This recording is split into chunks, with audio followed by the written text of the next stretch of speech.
MMA Rants and Raves, UFC 106, Forrest Griffin vs. Tito Ortiz. You know something, guys? To coin a phrase, what a difference a fight makes. I mean, is this a different Forrest Griffin than we saw last time, or is this a different Forrest Griffin? I mean, this guy was just a completely different fighter, and that's how it is in MMA. You know, you could look terrible in one fight, and then people are downing you, even saying that you're washed up, your career is over, or is it mental, is it this, is it that? And now look at him. You always have to give people a chance after a bad fight, even after two bad fights. It just happens. You know, Randy Couture lost his last two fights, and then he puts up a great performance, puts on a great fight against Brandon Vera. So you got to give the fighters a chance. So let's look at this fight. I also want to talk about what people are saying about it. People are saying that it was very close. Some people gave this fight to Ortiz. You know something, guys? I give this fight to Forrest Griffin, and I'm going to tell you why. It's just breaking it down. I'm going to break this fight down. I'm going to prove it to you right now why Forrest Griffin won this fight. So, you know, you look at the beginning. When this fight started, you saw the statistics of both fighters. The big statistic is that 3-inch reach advantage that Griffin had, and boy, did it pay off. Did it make a difference in this fight? I mean, I can't understand. You know, I wish that commentators would just keep their thoughts to themselves, because they say things which don't make sense and that they have no position on saying. I mean, I don't know how they heard from Ortiz that he was going to keep this as a stand-up. He can't beat Forrest Griffin strictly standing up. You know, with that reach and the way he methodically throws his kicks and punches, I mean, you know, Ortiz's best chance to win is his wrestling tactics. He's a professional wrestler, this guy. So he wasn't going to stand up with Griffin the entire fight. I just didn't understand that. If Ortiz said that, I don't know what to comment about that. I just don't get it. His best chance is to do takedown. Anyway, let's see what happened here. First round, you basically saw Griffin throw a few kicks, which is his trademark, and then they traded a few punches, him and Ortiz. 3:45 into the round, Ortiz gets a takedown. Then things start to look good for him. He throws like about 5 elbows, 3 punches to the face, 2 to the chest. Then about 2:54, there was some kind of Kimura attempt by Forrest Griffin, which was stuffed. Then Forrest gets up at about 2:52. So about a minute and change, Ortiz controls Forrest to the ground. And he pretty much had control, and he won some points doing that. So about 2:35 left. You got Ortiz. He had Griffin against the cage, threw a few knees. 2:18, Griffin reverses, and then starts throwing a lot of knees. He had him against the cage for about 23 seconds. And then about 1:54, they're back at stand-up. Griffin throws a combination and a kick, and he basically controlled the rest of that round. So that's a large chunk of the round. 1:54, it looked more like the third round. He was basically having his way with Ortiz, throwing combinations and kicks. And the only thing I saw from 1:54 to the end of the round was Ortiz had some sloppy botched takedown attempt, which wasn't even close.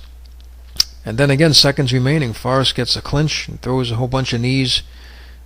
And then I saw Ortiz trying to slap him in the head. I don't know what that was about, but this round was close. The reason it was close because Ortiz did have that takedown, but the rest of it was all Forrest Griffin. So let's look at the second round. Only 4:38 in the round, Ortiz gets a takedown. And this is what he needed.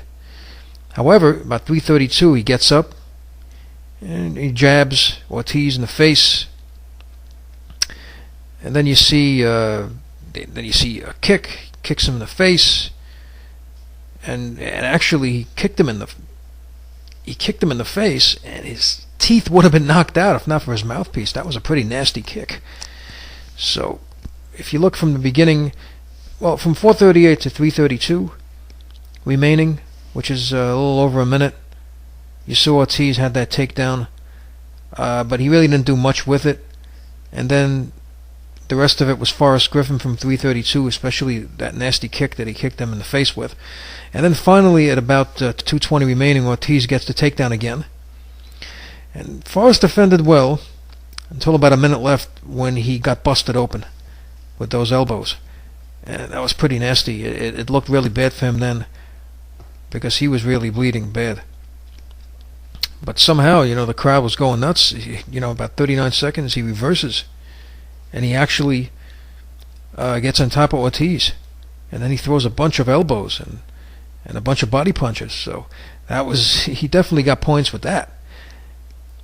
So basically, you definitely have to give this round to Ortiz, but besides the takedown and the fact that he hit him with the elbow and he caused the cut, Forrest got a lot into this round. He really got a lot into this round because he was able to reverse and also fight back, and also on the stand-up. When he got up, he started to throw some jabs, and then, of course, don't forget that kick that knocked out his mouthpiece.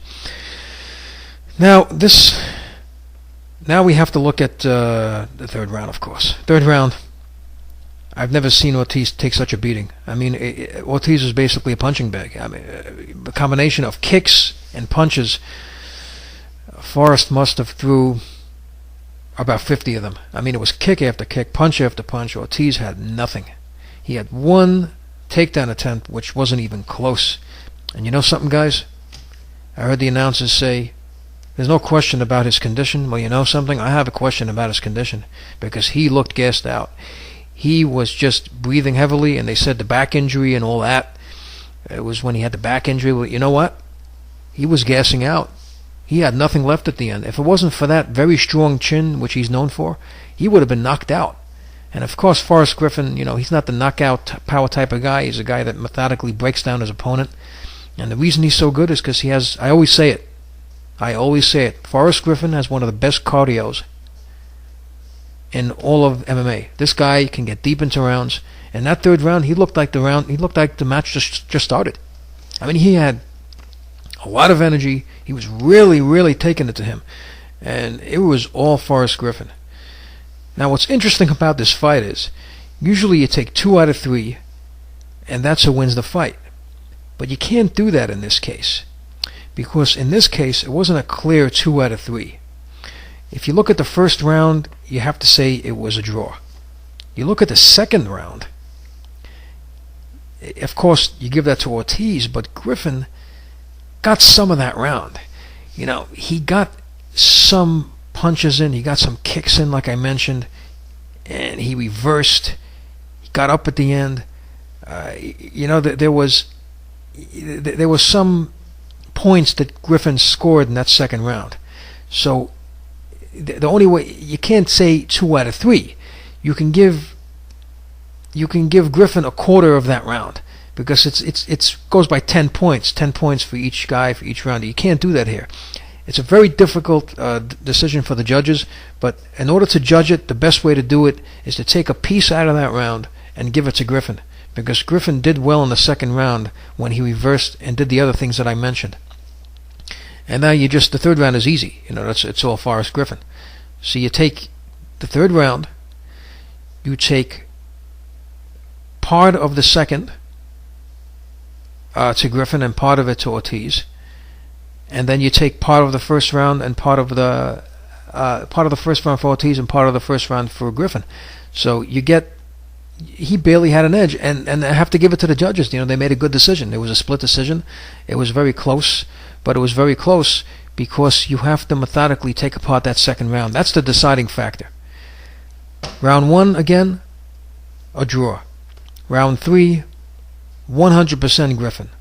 Round 2, you have to take mostly Ortiz, but a little bit to Griffin. And that little bit that Griffin fought, and that little bit that Griffin showed punches, kicks, reverses, and clinching, you have to give that to Griffin, and that's really what decides this. That's what decides this match. So, based on this, I'm going to give Griffin the victory. I'd love to hear what you guys have to say about it. Please leave those comments, and thank you for tuning in.